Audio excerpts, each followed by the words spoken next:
اور شادی کے بعد شوہر اور اولاد کے اوپر یہ ذمہ داری آ جاتی ہے تاکہ عورت فکر معاش کے بوجھ سے بالکل فارغ ہو جائے.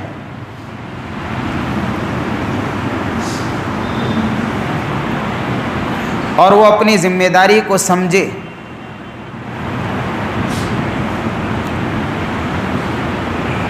تاکہ یہ بات معلوم ہو کہ اسلام عورت کی سلامتی کا پیغام دیتا ہے، اس کی عفت اور عصمت کی حفاظت کا پیغام اسلام نے ہی دیا ہے.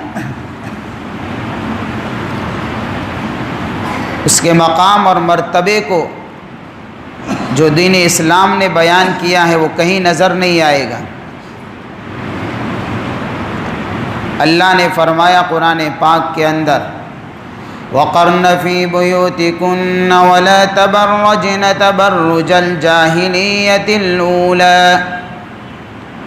یہ عورتوں کو حکم دیا جا رہا ہے اپنے گھروں میں قرار سے رہو، یعنی گھر کے باہر نہ نکلو، گھر ہی میں رہے. وَلَا تَبَرَّجْنَ تَبَرُّجَ الْجَاهِلِيَّةِ الْأُولَى، اور قدیم جاہلیت کے زمانے کی طرح اپنے آپ کے اوپر بناؤ سنگار کر کے لوگوں کو دکھاتی نہ پھرا کرو. لہذا اگر بازار میں بھی جانا ہے تو اپنی زیبائش، اپنے حسن و جمال کا مظاہرہ نہ کرے عورت، لوگوں کو دکھائے نہیں، پردے کے اندر جائے اور بقدر ضرورت جائے، کیونکہ اسی میں اس کی حفاظت ہے اور یہی اس کا مقام ہے. آج میڈیا کے ذریعے سے، بہت ساری تنظیموں کے ذریعے سے، افراد کے ذریعے سے یہ باور کرانے کی کوشش کی جا رہی ہے کہ اسلام نے عورتوں کے حقوق کو دبا دیا ہے، یعنی اس کے حقوق کو محفوظ نہیں رکھا، جبکہ اس بات کا حقیقت سے کوئی تعلق نہیں ہے. بلکہ اگر دیکھا جائے گا تو دین اسلام نے عورتوں کے حقوق کی حفاظت کا جو انتظام کیا ہے وہ کہیں بھی نظر نہیں آئے گا.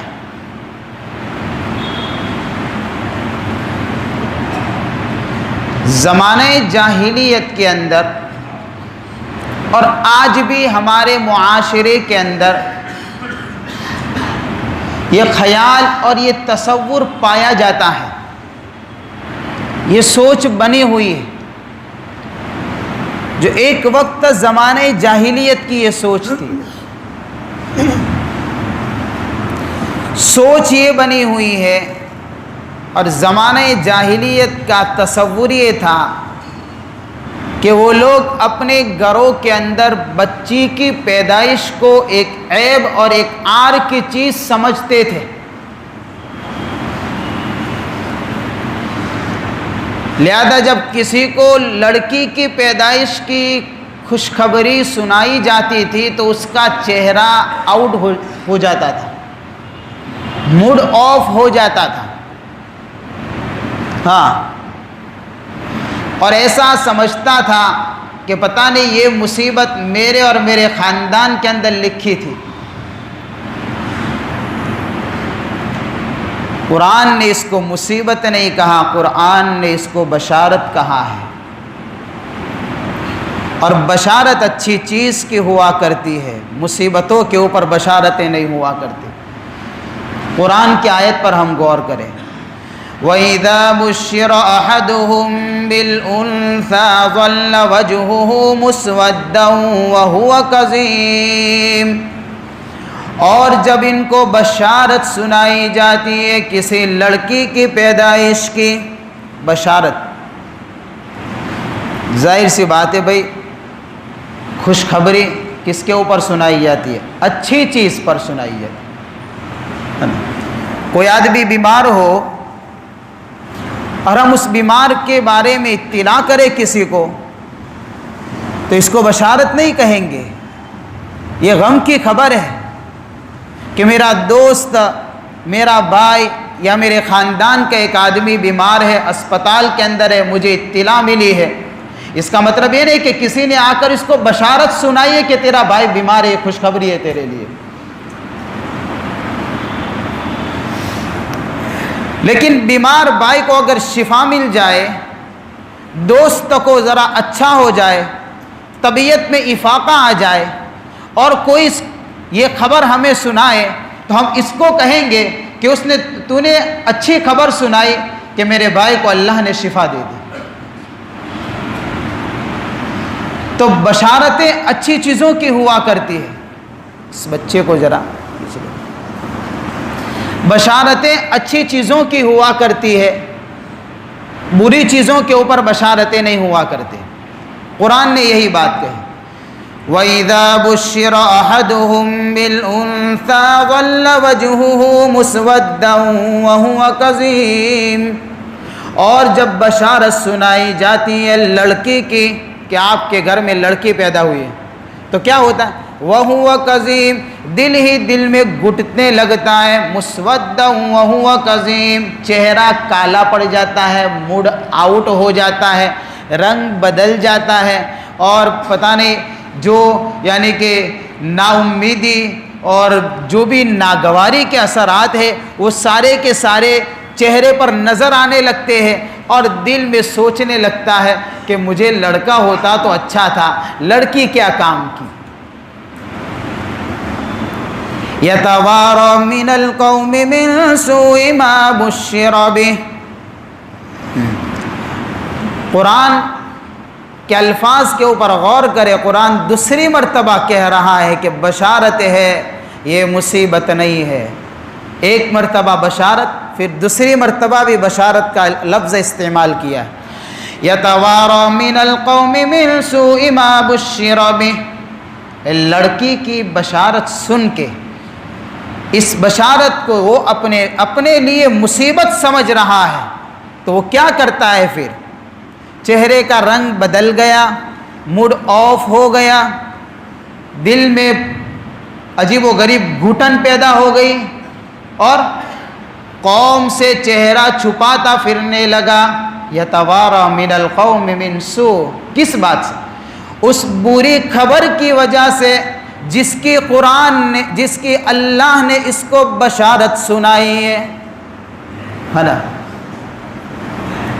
خبر بری ہے کس کے لیے؟ وہ سمجھتا ہے میرے لیے، قرآن کہتا ہے بشارت ہے تیرے لیے، یہ بری خبر نہیں ہے، یہ بشارت سنائی گئی ہے۔ اب کیا سوچتا ہے وہ؟ اَيُمْسِكُهُ عَلَىٰ هُونٍ أَمْ يَدُسُّهُ فِي التُّرَابِ، ذلت کے ساتھ میں اس کو زندہ رکھے یا پھر زمین میں گاڑ دیوے۔ اب یہ سوچتا رہتا کیا کرے۔ زمانہ جاہلیت کے اندر مفسرین نے لکھا ہے، یہ ہم نے کئی مرتبہ یہ باتیں سنی ہے، یہ لوگ اپنے گھروں میں بچی کی پیدائش کو عار سمجھتے تھے۔ جیسے آج بھی کسی گھر کے اندر بچی کی پیدائش ہوتی ہے، عجیب معاملہ ہو گیا، ہم بیوی کو تانا دیتے ہیں، ساس بیوی کو تانا دے گی، ایسا لگتا ہے جیسے کہ بیوی کے اختیار میں یہ چیز تھی، اور نہ بولنے کے بول زبان سے نکلتے ہیں۔ ایسے واقعات سامنے آئے ہیں کہ بچی کے پیدائش پر بیویوں کے گھر ٹوٹے ہیں، عورتوں کے خاندان اجڑے ہیں، جن کا سماج کے لائن سے زیادہ تعلق ہے ان کو اس بات سے زیادہ واقفیت ہوگی۔ اس عورت کا گھر کیوں اجڑا؟ کہ لڑکا پیدا نہیں ہوا، اس سے لڑکیاں پیدا ہوتی ہیں۔ مفسرین نے لکھا ہے یہ تصور قائم کرنا یہ کفار کا شیوا ہے، یہ ایمان والے کا کام نہیں ہے۔ اس لیے وہ لوگ جب اپنے سماج کے اندر، اپنے گھر کے اندر، اپنی گھر میں بچی کی پیدائش کی خبر سنتے تھے تو اس بچی کی جب کچھ عمر ہو جاتی تھی اس کو اونی جبہ پہنا کر اور پتہ نہیں کیسا عجیب و غریب طرح کا ٹاٹ کا لباس پہنا کر اس کو اونٹوں اور بکریوں میں چھوڑ دیا جاتا تھا کہ اس کا کوئی سہارا نہیں. اور باپ اپنے لیے عیب سمجھتا تھا کہ اس کے شادی کا انتظام کرنا پڑے گا، مجھے کسی اور کو داماد بنانا پڑے گا. اور پتہ نہیں کیا کیا چیزیں ذہنوں میں ہوا کرتی تھی.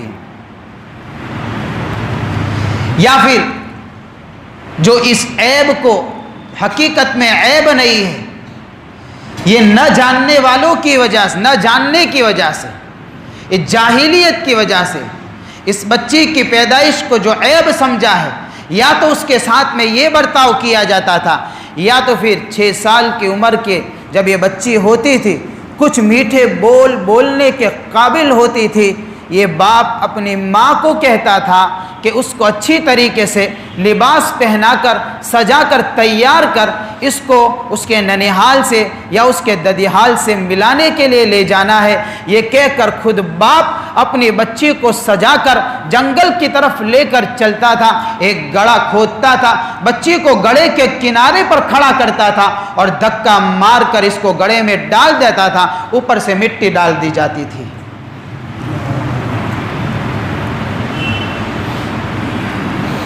یہ حال تھا. عورتوں کے حقوق کی حفاظت نہیں تھی. قرآن کہہ رہا ہے،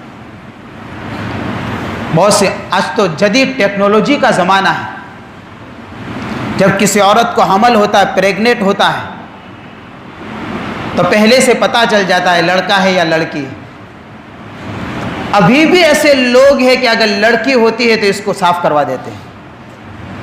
ان میں اور ہم میں کیا فرق رہا؟ انہوں نے پیدائش کے بعد زندہ درگور کیا، ہم نے تو اس کو دنیا میں آنے کا موقع بھی نہیں دیا.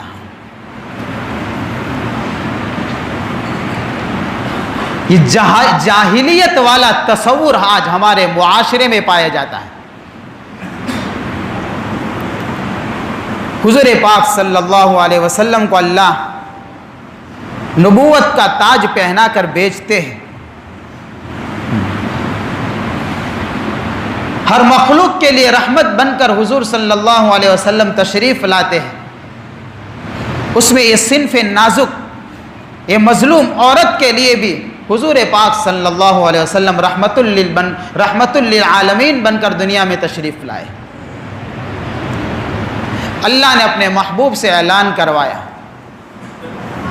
کہ بچی کی پیدائش باعث عزت و شرافت ہے، یہ برکت کا ذریعہ ہے. بچیاں گھروں میں خدا کی رحمتوں کے اترنے کا سامان ہے، یہ مصیبتوں کا سہارا ہے. اللہ نے اپنے حبیب صلی اللہ علیہ وسلم کے ذریعے سے اعلان کیا، کیونکہ یہی عورت، یہ بیٹی بھی ہے، یہ کسی کی بہن بھی ہے، یہ ماں بھی ہے، ماں بھی بنتی ہے، یہ بیوی بھی بنتی ہے. اس کے ساتھ میں الگ الگ نسبتیں لگتی ہے، نسبتیں بدلتی ہے، اس کا مقام بدل جاتا ہے. اس کو یہ عزت دی ہے. اللہ کے نبی صلی اللہ علیہ وسلم نے فرمایا، ان اللہ حرم علیکم عقوق الامہات ووعد البنات. اللہ نے تم پر حرام کر دیا ہے ماؤں کی نافرمانی کرنا اور بیٹیوں کو زندہ درگور کرنا. یہ حرام ہے. اس کے حقوق کی حفاظت کا اعلان کیا ہے اللہ کے نبی نے. اور کیا فرمایا؟ فضیلت بیان فرمائی، بیٹیوں کی برکتوں کو سمجھایا. دین اسلام کی تعلیمات کے اوپر قربان جائیے. ہاں، آپ علیہ الصلوۃ والسلام فرماتے، من بلی من هذه البنات، کسی کو بیٹیاں ملی اللہ کی طرف سے، کسی گھر کے اندر بیٹی کی پیدائش ہوئی، یعنی اس کے ذریعے سے اس کو آزمایا گیا، اس کا امتحان لیا گیا کہ اللہ نے اس کو بیٹی دے کر گویا کہ چاہا کہ میں دیکھوں اپنے بندے کو بیٹیوں کی نعمت دے کر کہ وہ بیٹیوں کے ساتھ میں اور میری طرف سے یہ ملی ہوئی نعمت کے ساتھ میں کیا رویہ اختیار کرتا ہے۔ اللہ کے نبی نے اعلان فرمایا، جس کسی کو بیٹیوں کے ذریعے سے آزمایا گیا، امتحان لیا گیا، فَأَحْسَنَ إِلَيْهِنَّ، اور ان کے ساتھ میں اچھائی کا معاملہ کیا، بڑے مبارک ہے وہ خاندان جن خاندانوں کے اندر بیٹیاں پلا کرتی ہے، جن خاندانوں کے اندر بیٹیوں کی تربیت ہوتی ہے، بڑے مبارک ہیں۔ حضور نے بشارت سنائی ہے ان کو، فَأَحْسَنَ إِلَيْهِنَّ، کیا کیا پھر؟ اللہ نے بیٹی دی، باپ نے اس کے ساتھ میں اچھا سلوک کیا، کیا ملے گا؟ یہ بیٹیاں کل قیامت میں باپ کی اچھائی کا بدلہ دے گی۔ کس صورت میں؟ اتنا بڑا بدلہ۔ ہم کہتے ہیں کہ بیٹیاں مصیبتوں میں کام آیا کرتی ہے، اور عام طور پر زیادہ تر یہی معاملہ ہوتا ہے۔ بہت سی مرتبہ لڑکے جو ہوتے ہیں وہ ماں باپ کی خدمت کے حقوق ادا کرنے سے قاصر ہوتے ہیں، عاجز ہو جاتے ہیں۔ بہت سی مرتبہ لڑکے ادا نہیں کرتے، لیکن لڑکیاں وہ قیمتی خدا کا تحفہ ہے، ماں باپ کے لیے جان قربان کر دیتی ہے۔ یہ دنیا میں تو ہم نے سنا ہے، دیکھا بھی ہے اور حقیقت ہے، لیکن یہ آخرت کا معاملہ ہے، تو آخرت کے اندر بھی بیٹیاں ماں باپ کے حقوق کو نہیں بھولی۔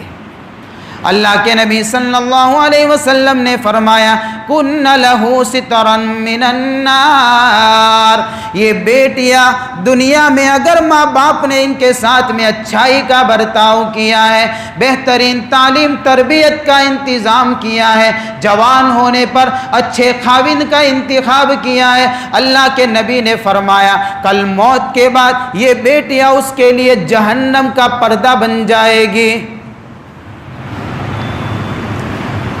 جہنم سے حفاظت کا ذریعہ بنے گی۔ بیٹیاں کل قیامت میں کام آئے گی۔ ہاں، حدیث کے اندر بیٹیوں کا ذکر ہے،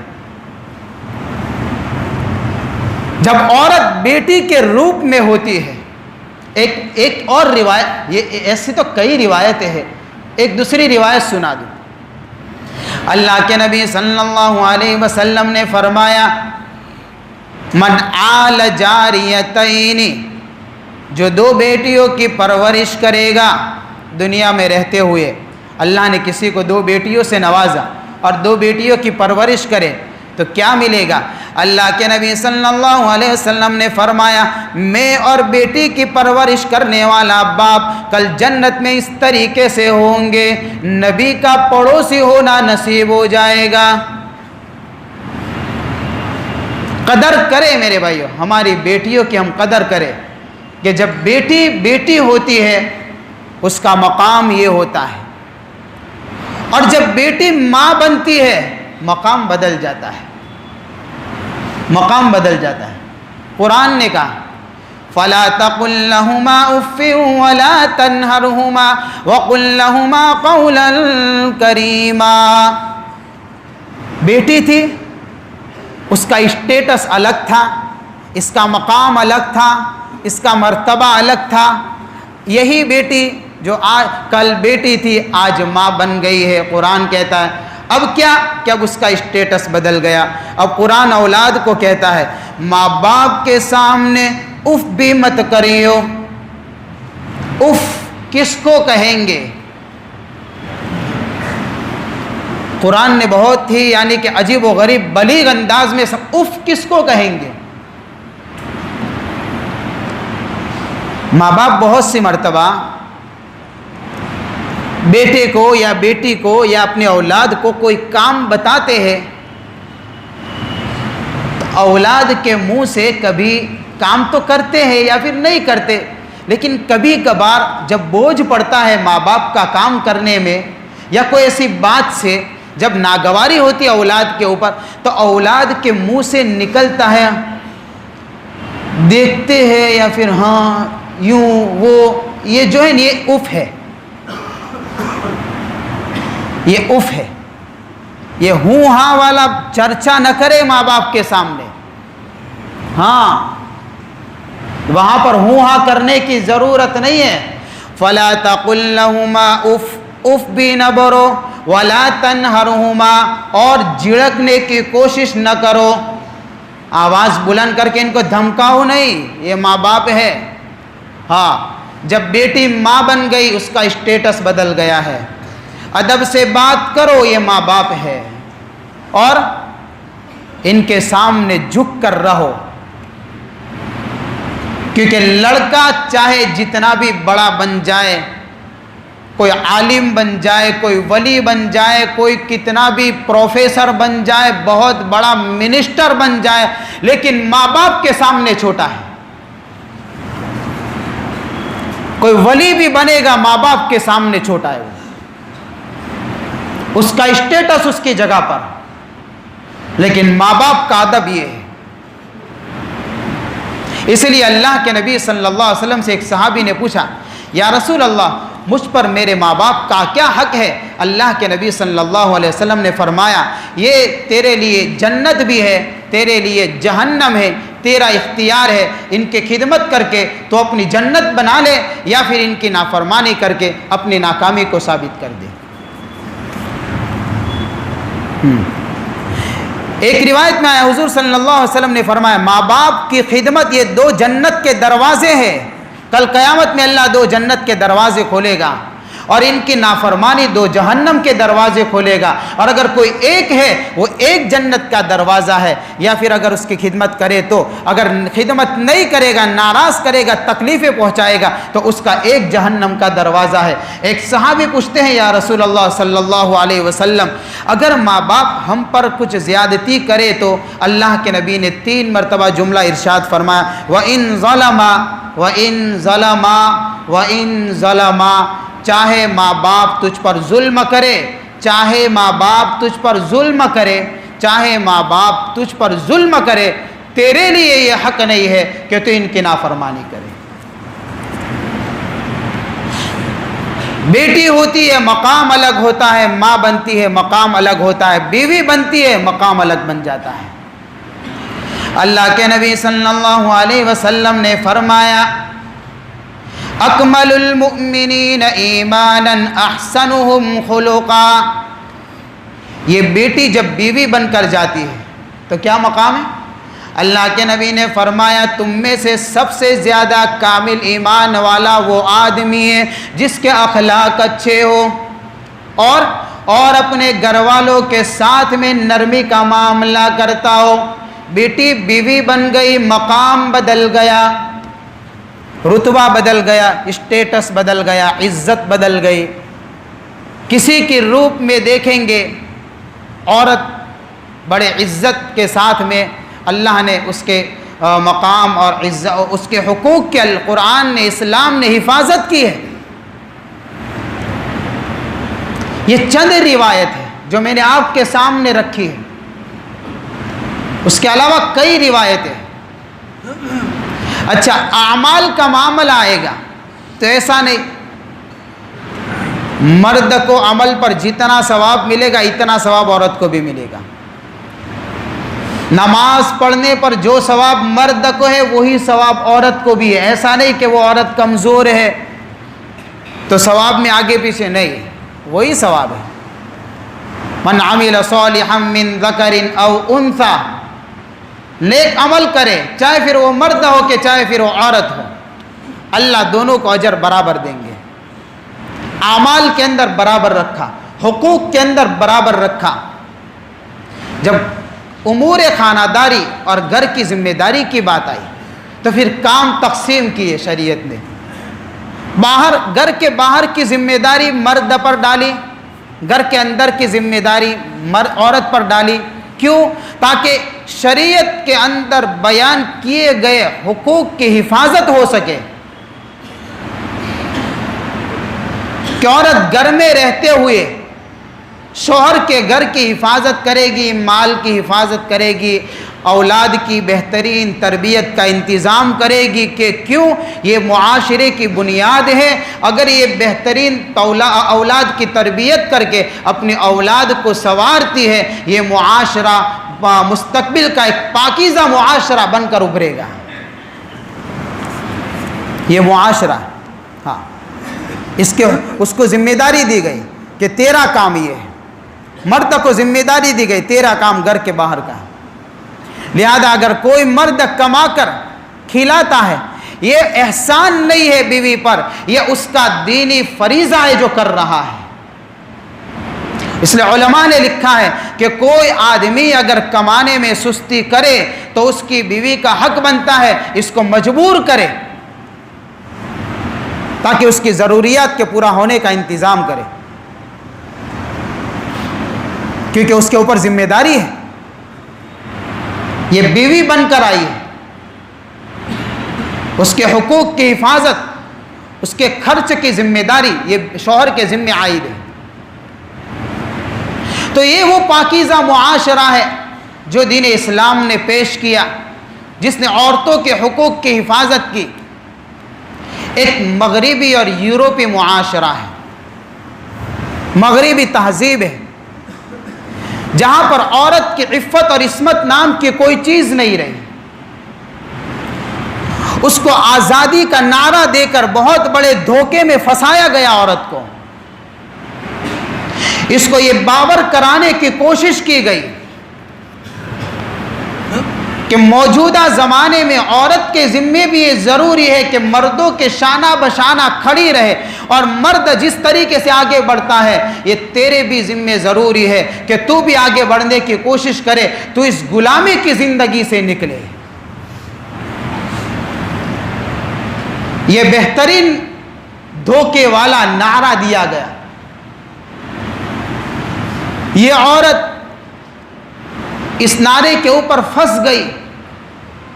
اس نے بھی سوچا کہ ہاں ضروری ہے, مجھے بھی اب سڑکوں پر آنا پڑے گا, فکر معاش کے لیے مجھے بھی نکلنا پڑے گا, مجھے بھی مردوں کے شانہ بشانہ آگے بڑھنا پڑے گا, تاکہ میں جو گھر کی چار دیواری کی ایک قید سمجھ رہے, حالانکہ ایک قید نہیں ہے, یہ گھر کی رانی ہے, ملکہ ہے,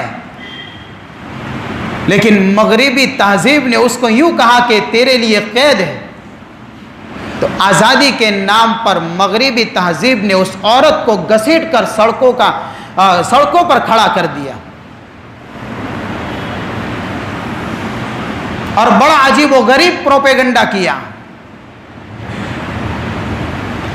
کہ اپنی تجارتوں کو چمکانے کے لیے عورت کو تجارت پر کھڑا کر دیا,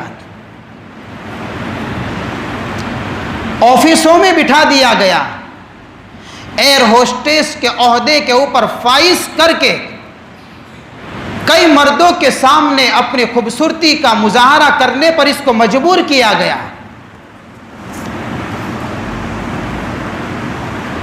اور ہوسناک نگاہوں کا شکار بننے کے لیے اس کو مجبور کیا گیا.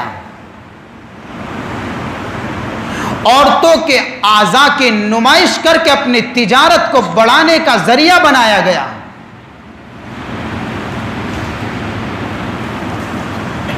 اور جو عزت اور شرافت کا تاج, جو عصمت اور عفت کی چادر دین اسلام نے اس عورت کو پہنائی تھی, اس کے سر سے وہ عزت اور شرافت کے تاج کو مغربی تہذیب نے اتار دیا.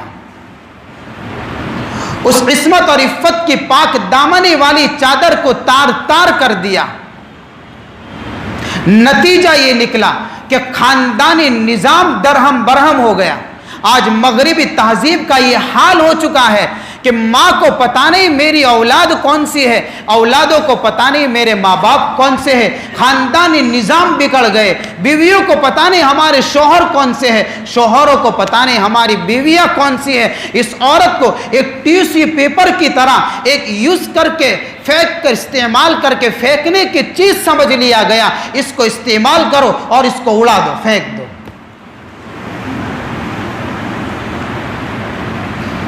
جنسی جرائم بڑھ گئے, اخلاقی گراوٹ آ گئی, اور نہ معلوم کہاں سے کہاں پہنچا دیا. اس آزادی کے نعرے نے، اور ان باتوں کو پھیلانے کے لیے بہت بڑی سازش اور بہت بڑے پروپیگنڈے اور منظم طریقے سے ان کاموں کو کیا گیا۔ اخبارات کا سہارا لیا گیا، میڈیا کا سہارا لیا گیا، ٹی وی چینلوں کے اوپر ایسے پروگراموں کو نشر کیا گیا، انٹرنیٹ کے ذریعے سے ایسے بیکار اور فحش مواد کو تیار کیا گیا۔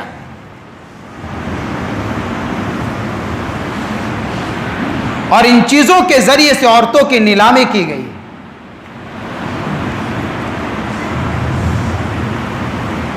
اس لیے آج مغربی تہذیب کا حال بڑا برا حال ہو چکا ہے، اور یہی تہذیب اس پاکیزہ دین اسلام کی تہذیب پر تھوپنے کی کوشش کی جا رہی ہے۔